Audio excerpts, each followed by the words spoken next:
যি দলৰ দায়িত্ব যে হিন্দু সুৰক্ষা দিয়া সেই দলৰ পৰিয়ালৰ সদস্যই আজি হিন্দু সুৰক্ষা দিয়াৰ পৰা হত্যা কৰালৈকে আগবাঢ়ি গৈছে।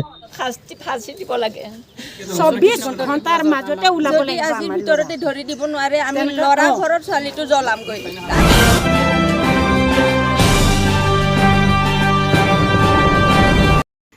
উৰুকাৰ নিশাই তেজপুৰত সংঘটিত হৈছে চাঞ্চল্যকৰ হত্যাকাণ্ড। উদণ্ড প্ৰেমিকে হত্যা কৰিলে প্ৰেমিকাক। সন্দেহৰ কাৰণত এই জঘন্য হত্যাকাণ্ডটি তেজপুৰ চহৰৰ উষানগৰত হোৱা বুলি জানিব পৰা গৈছে।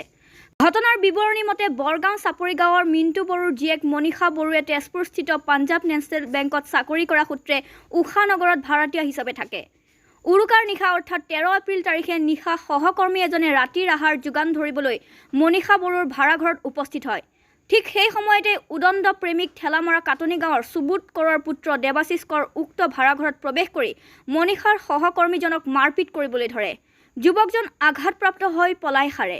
ইয়াৰ পাছতে দেৱাশিষ কৰে নিজৰ প্ৰেমিকাক প্ৰচণ্ড মাৰপিট কৰি থকা অৱস্থাত মনীষাৰ কৰুণ মৃত্যু হোৱা বুলি পৰিয়ালৰ লোকে অভিযোগ কৰি তেজপুৰ সদৰ থানাত এজাহাৰ দাখিল কৰে।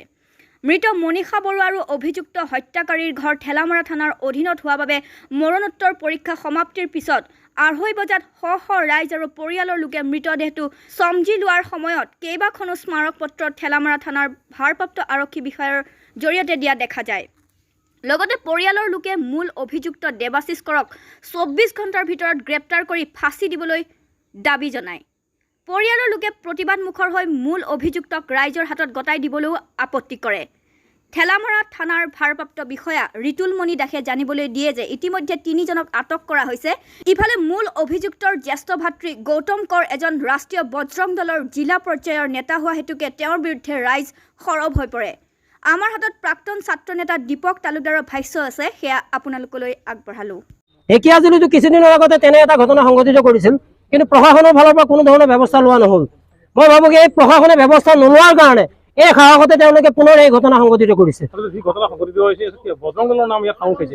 তেওঁ বজৰং দলৰ পৰিয়ালৰ সদস্য। যদি পৰিয়ালৰ সদস্য হয় এইটো দলৰ নাম সাঙুৰ খোৱাত কোনো আপত্তি নাথাকে। আৰু তেওঁলোকে এনেকুৱাই কৰি আহিছে। আনকি যোৱাকালি সেই একে দলৰ সদস্যই ঠেলামাৰাত গৰু চেকিং কৰাৰ নামত আনৰ এখন গাড়ীও ভাঙি পেলাইছে। এতিয়া আমি উৰ্ধ্বতন কৰ্তৃপক্ষক অনুৰোধ জনাইছোঁ, এনে দলৰ সভাপতি যদি শোণিতপুৰ জিলাত থাকে এই দলক ৰাইজে ভাল চকুৰে নিশ্চয় নাচায়। এনেকুৱা দুষ্কৃতিকাৰী এই দলত থাকিলে সেই দলক মানুহে থুই পেলাব। এতিয়া আহ্বান জনাইছোঁ এই দলৰ পৰা তেওঁলোকক অতি শীঘ্ৰে বহিষ্কাৰ কৰক। ফাঁচি দিব লাগে। নাতিকে ইমান কষ্ট ইমান কষ্ট কৰি মই খুজি মাগে পঢ়ালোঁ, কি কৰিলে ছোৱালীজনীৰ ডিঙিত আলাইও দিব পাৰ, আমি জানো ছাৰ। সেইটো আমাক এৰি দিয়ক, আপোনালোকে যদি নোৱাৰে আমাকে দিয়ক।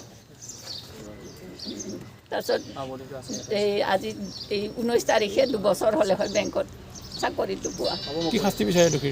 দোষী ন্যায় আমালোকে যিজন দোষী সেইজনক ফাঁচি দিয়াটো লাগে। আমাক ফাঁচি দিব লাগে, ন্যায় বিচাৰ কৰিব লাগে আদালতে।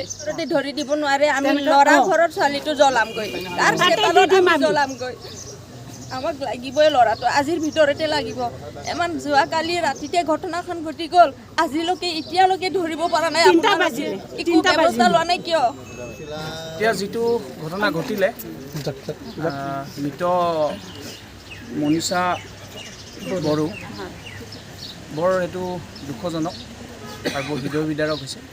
আৰু যিহেতু এই ঘটনাটো সম্পূৰ্ণ এখন বেলেগ থানাৰ অধীনত ঘটিছে, সেই সম্পৰ্কে তদন্তৰ ক্ষেত্ৰত আমি সম্পূৰ্ণ তেখেতসকলৰ লগত সহায় সহযোগ কৰি আছোঁ। আৰু আমাৰ পুলিচ প্ৰশাসনে সেই তদন্তসমূহ ক্ষিপ্ৰতাৰে কৰি আছে। অলৰেডি 3জন মানুহ আটক কৰিলে। আমি 2জন মানুহ আটক কৰিছোঁ আৰু কালিয়ে এজন মানুহ আটক কৰিলে। আৰু আমাৰ আৰক্ষী অধীক্ষক মহোদয়ৰ লগত আমি কথা পাতিলোঁ আৰু কৈছে যে অতি সোনকালে যিজন আসামী পলাই আছে তেখেতক অতি সোনকালে ধৰি পেলাই গোটেই ঘটনাটোৰ এটা উচিত তদন্ত হ'ব।